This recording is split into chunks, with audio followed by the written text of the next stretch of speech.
increasing funding for swim lesson classes. The liberal solution, banning water. There is a bit of humor there, but the bottom line is that humor comes from the fact that we can see lots of parallels in the actual real-world responses. People are obese, let's attack McDonald's. People get shot, let's attack gun manufacturers. People get shot up in public places, let's attack gun owners' rights. We want to ban all these things, but make no mistake about it, when it comes to taking the guns, it's not about protecting anyone but themselves. After all, let's not lose ourselves and miss the story of the fine newspaper / website that released the addresses in the New York area of these gun permit holders. When they did this with their little map showing all these places here, there, whatever, blah, blah, this person has a permit, this person. And actually, as it turned out, it showed people who had applied for permits. It had showed people who had permits but don't have firearms, that don't carry.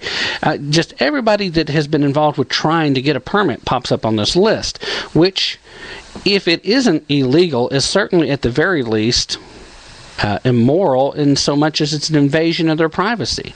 But then, when turnabout happened and a independent blogger released the addresses of the people who worked for this newspaper / website, what did they do? They hired armed guards to protect their employees. What? Seriously? You're going to tell us that guns are bad and trying to legally own one is bad, but then you're going to turn around and say, we're going to get people to carry guns for us to protect us because we're in danger? Well, how much danger would you have been if you hadn't invaded the privacy of these law-abiding citizens who hadn't done anything wrong? Now, don't get me wrong on this, Pac. Both sides on this one were wrong, because it's certainly not appropriate to release the addresses of people who work somewhere just because they work there. I'm willing to bet that there's probably one or two people, even though they may not be able to express it publicly because of who their bosses are, there's probably a few folks that work there that don't agree with the decision to do it. Probably had nothing at all to do with it. So why did they get drug into it? Well, because of their association. And that's part of what makes it wrong. These people have a right to privacy just the same as the people who have applied for carry permits have a right to privacy. Making everyone aware of who has guns, well, you know what? That probably provides a service to the local criminals because they'll know what houses not to try to break into. But by the same token, that almost paints a big bullseye on the houses that didn't get lit up on that. Because guess what? They know they don't have guns, or at least they don't have legal guns. All the priorities of our so-called elected leaders are skewed. There are far too many of them that see our Constitution and the limits placed on our government by it as obstacles. They want guns out of the hands of law-abiding citizens. And they also want to twist the Constitution. For example, today, going across various Sunday talk shows, specifically the Face the Nations, where I happen to have seen Miss Pelosi, going out trying to tell all of America that the occupier should just ignore Congress as a whole, and when it comes to the debt ceiling, do whatever he wants. House Minority Leader Nancy Pelosi urged the president on Sunday to drop his resistance to the idea of simply bypassing the upcoming debate over raising the debt ceiling by deeming the entire cap unconstitutional. Pelosi on Face the Nation offered her strongest endorsement to date of the 14th Amendment option, which holds that Congress does not have the power to use the debt ceiling as a hostage-taking device because the validity of the debt shall not be questioned. That's taking one little phrase and trying to turn it into something that it doesn't mean, and we'll get into that shortly. But Nancy Pelosi was quoted as saying, well, you ask the Republicans because we always passed the debt ceiling. When President Bush was president, as he was incurring these massive debts, and the Republicans weren't saying boo at the time, there should be, this is a conversation where there should be no doubt. In fact, if I were president, I'd use the 14th Amendment, which says that the debt of the United States will always be paid. Bob Schieffer asked, you would just go ahead and do it? You wouldn't wait for the Congress? Nancy replied, I would just go ahead and do it. But the Congress has incurred much of the debt. And so what you are saying, we incurred it, but we're not going to pay it? If you want to say we're not going to do it so much in the future, well, that's another thing. But you can't say, I'm not going to pay my debts. The 14th Amendment option is gaining popularity among several of the Democrats on the Hill. Senate Majority Leader Harry Reid has urged the president to deploy it. And the only thing going on here that's a slight positive is the fact that, at least so far, the White House has resisted the option, arguing that they don't have the legal power to do so, which is true, by the way. The 14th Amendment doesn't give them that option, even though the Democrats, the so-called progressives, want to, again, twist the definitions and meanings here.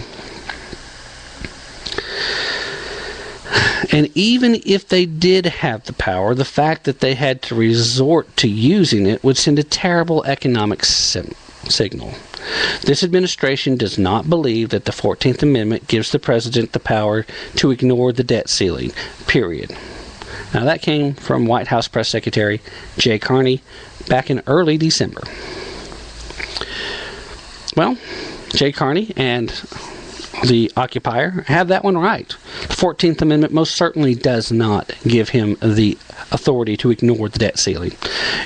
In fact, much of the 14th Amendment is based on definitions of citizenship, due process, and equal protection under the law.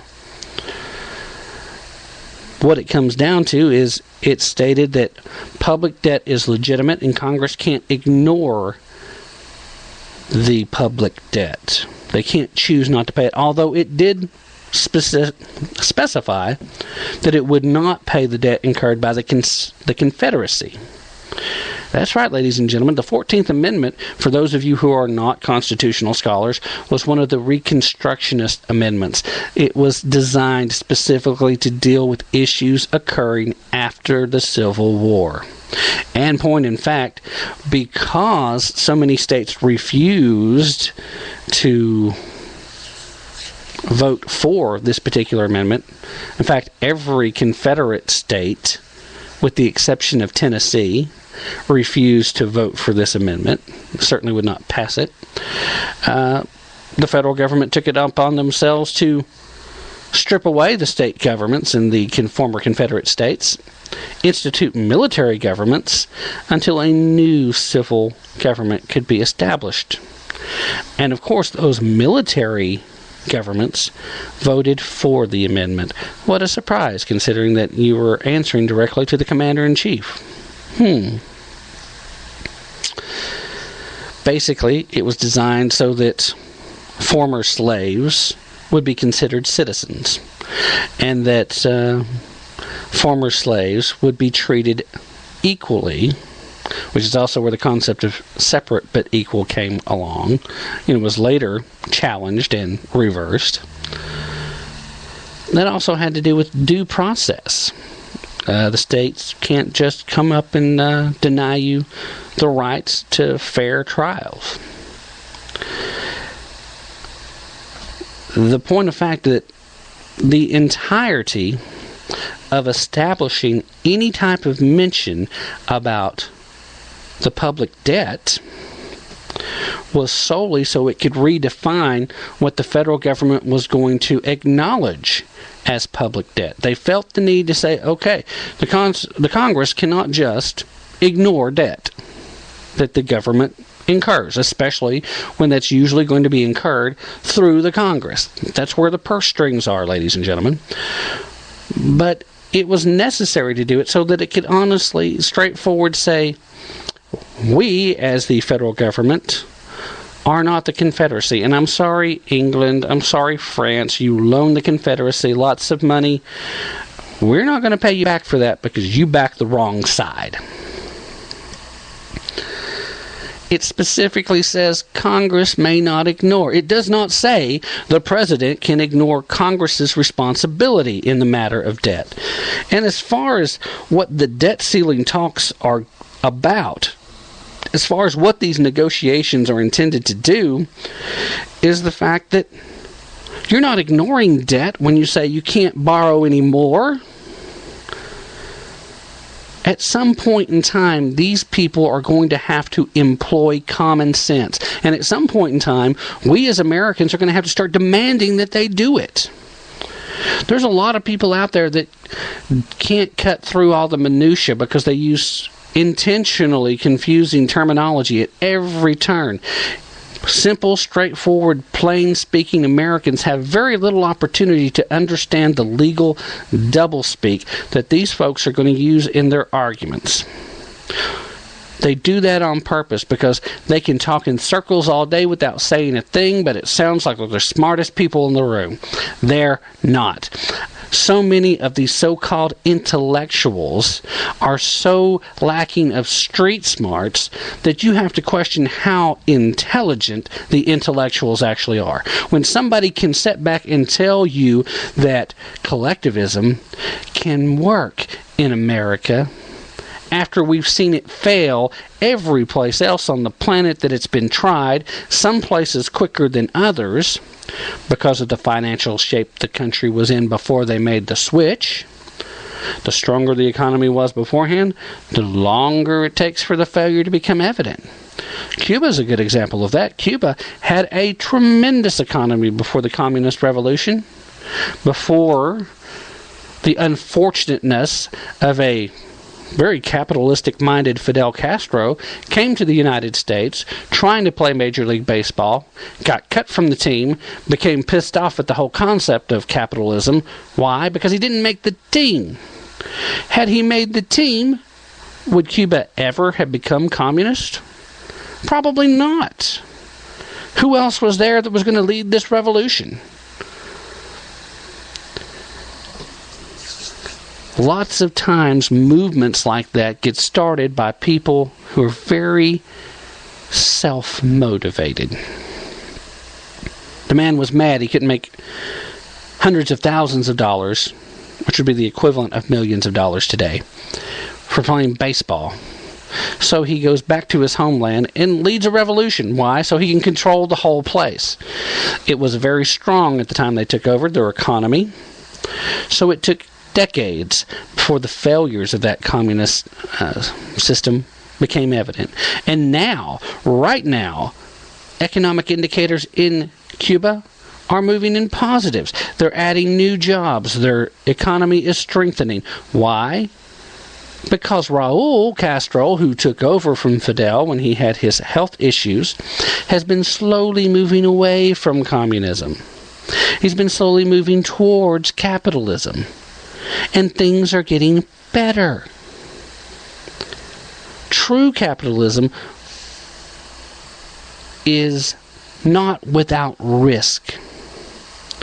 But no other system has created a higher standard of living anywhere on the planet. None. Nobody's come up with anything better. Can you have fairness in a system like that without some kind of regulation? Obviously not. Because the money is about greed. But it's only when greed becomes a guiding principle that capitalism goes bad. Stay with us. We'll be right back after this quick commercial break.